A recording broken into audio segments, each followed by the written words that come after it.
We came to check out Hot Waiver Wire Pickup of the Week. Footballgameplan.com. I'm Keith Betts. I'm Walt. Walt just had a conversation with the trainer about Brandon Jackson. You want to elaborate a little bit? Well, Ryan Green is out. Nobody knows how long he's going to be out. Brandon Jackson. Get him now. We know that that's an obvious waiver wire pickup after week one, but tune in a little bit later in this same video, and we're going to tell you some of the hot waiver wire pickups for this week that are going to go maybe under the radar a little bit. All right, week one we had some pretty significant injuries that occurred, and we're going to talk a little bit about those, elaborate how they're going to play into your fantasy lineup for the rest of the season. Kevin Cobb, obviously, kind of the coveted quarterback, replacing Donovan McNabb there in Philadelphia, suffered a concussion, and we all know how those can be. So, Walt suffered a few of those in his time, riding motorcycles without helmets, things like that. So, as you can see, limited to nodding his head and not really conversating very much. So, Matt Stafford with the Lions, again, looking for a breakout season from him this year. I think this is going to affect him. Same shoulder he hurt last year. I'd say so. We're going to see a lot of Sean Hill this year. And, with the end of the game there, that catch that I think everybody in the fantasy nation that has Calvin Johnson on their roster was hoping he'd snag that one and pull it in. So I think that, according to our sources inside the league, the referees are looking at that close. But obviously we know until next March at the owners' meeting they can't redo that rule. That is the way the rule is. Sucks as it may, but we all know Calvin Johnson will bounce back no matter who's playing the ball. So, we also got another quarterback, Matt Moore, another concussion. This seems to be a plaguing issue for the NFL.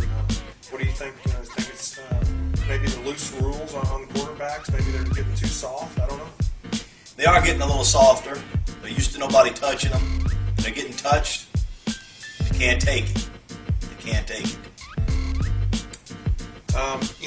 Speaking of can't take it looks like we're talking about injuries, so this segues pretty well into this. Looks like Norv Turner's feelings got hurt last night.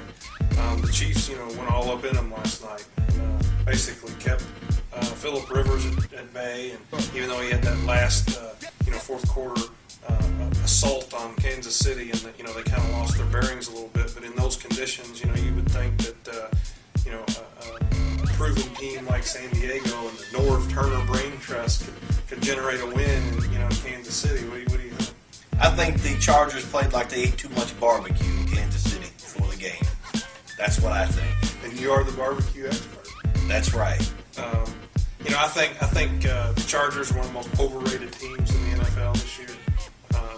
Norv Turner's never been able to deliver. This is the guy who got rid of Drew Brees for Phillip Rivers. So, sorry for insulting those of you who have Phillip Rivers on your lineup, but you're in for a long season as far as I'm concerned. For sure. Ryan Matthew owners, don't know what to tell you. Hang in there. All right, here's what we're going to do. Each week, Walt's going to pick a hot waiver wire pickup. I'm going to pick a hot waiver wire pickup. We're going to let you know who we think the best one out of the ordinary, not the Brandon Jackson, obviously. That's the obvious pickup this week. But we're going to take another one that's maybe a little bit deeper down the bench or maybe a little under the radar, and we're going to compare them each week and see who's right and see who's wrong. We may even let you submit a couple of things that will the loser has to do or has to perform. Embarrassing, whatever. Get creative out of it. But what we're going to do is I'm going to let Walt go ahead and pick who his hot waiver wire for week 2 is going to be. It's going to be Mercedes Lewis with the Jacksonville Jaguars. David Garrard likes to use the tight end, Mercedes.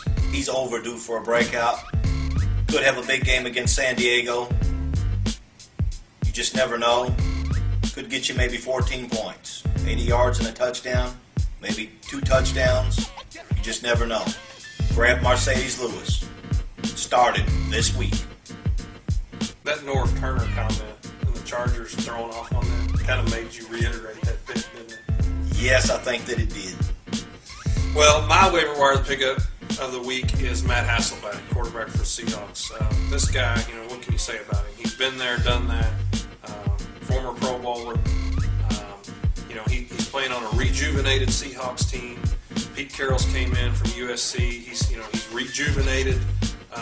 Williams, the receiver, who played for him at USC, got this guy, wasn't even in the league last year, making plays. It looks like, with the way Hasselbeck scrambled, he still, as you saw him coming off the field after that touchdown, Pete Carroll was commenting about him still having the wheels. You know what, guys, I think this is my opinion, this is the top-notch quarterback to be starting for the next 3 or 4 weeks. They've got a really good matchup coming up against the Broncos this week.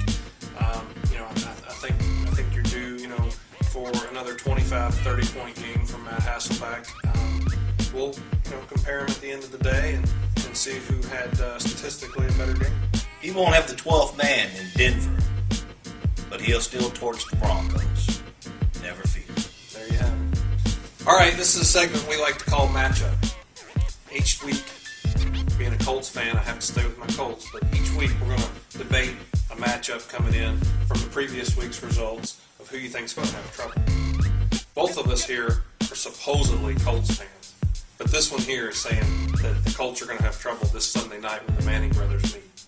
I personally think that whatever problems plagued the Colts last week, it's much bigger than losing Bob Sanders, but I think it's a fixable problem. And I think when we see the Colts versus the Giants Sunday night, little brother is going to take a back seat to big brother.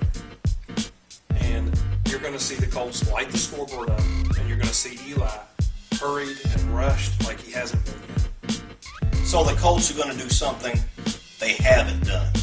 The Colts had a problem with the O-line in the preseason, and they've got a problem in the regular season. It's not going to clear up in 1 week. The Giants get to the quarterback all the time.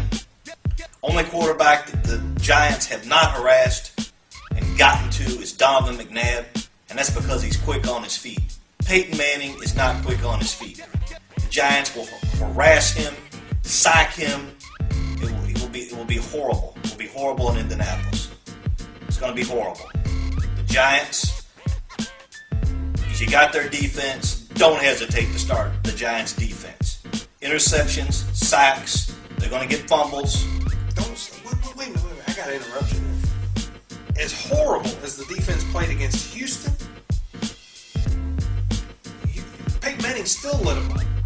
So how can you say that with any conviction whatsoever to start the Giants' defense? He's going to have his. He's going to get 300 yards. He's going to get 3 touchdowns. In one sentence, the Giants aren't the Texans. I don't see it. I don't see it happening. Little brother's going to come in. He's not going to command the forces. He's not Peyton Manning. Peyton Manning is playing the first game in Indianapolis, opening game, Sunday night game. It's the old Monday night is what it is. Sunday night on ESPN sucks. Everybody knows it. Chris Collinsworth sitting in the booth. He's not a Madden, but he's pretty good. I think the hype's going to be there. Naptown's going to be jumping. All the boys are ready to go out afterwards and go to get them the steaks and all that in downtown Indianapolis. And the little brother's going to be again asking big brother, how'd you do it? I just don't understand. How'd y'all turn it around so quick? I need that command of my team. How do you garner that? The Bears spoiled the opening of Lucas Field, if you recall. And anything the Bears can do, the Giants can do better. You like Coughlin, don't you? Coughlin. Excuse me. That's how insignificant he is to me. My goodness. Super Bowl winning coach, he still gets no respect. This is a team that went to the Super Bowl last year, the Colts. Yes.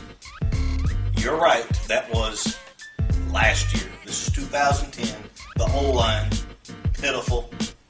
And what big acquisitions did the Giants make last year? They didn't have to.